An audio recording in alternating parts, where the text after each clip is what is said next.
Веста беше објавена доцна во четвртокот. Поранешниот председател Трамп е обвинет од окружниот обвинител на Манхетан, Алвин Брег, иако конкретните обвиненија остануваат нејасни.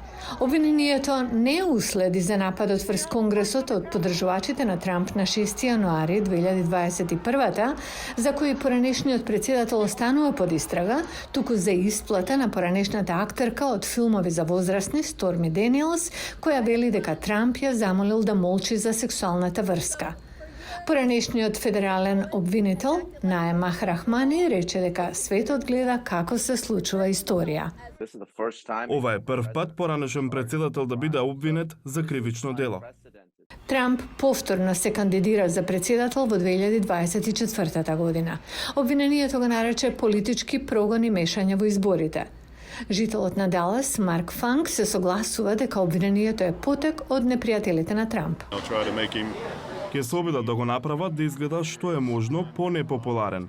Изгледах како да се против него уште откако победи на првите избори. Една њујорчанка сепак го поздравува обвинението.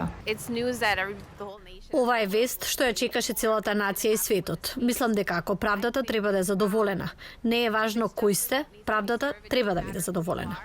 Политичката аналитичарка Шери Бебич Джефи вели дека потегот на демократскиот обвинител може да му помогне на Трамп со поддршката кај неговите поддржувачи, додека бара републиканска номинација за председател. Таа зборуваше преку Skype.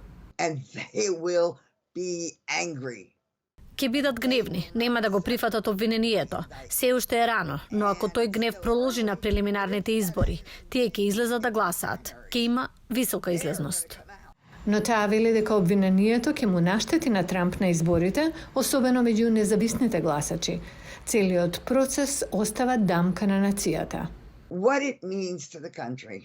Ниту за државата, ниту за председателската функција. Никој не е победник. Обвинението нема да го спречи Трамп да се кандидира за председател. Дури ако биде обвинет, велат уставните експерти, не би го спречило да ја преземе функцијата доколку победи на изборите.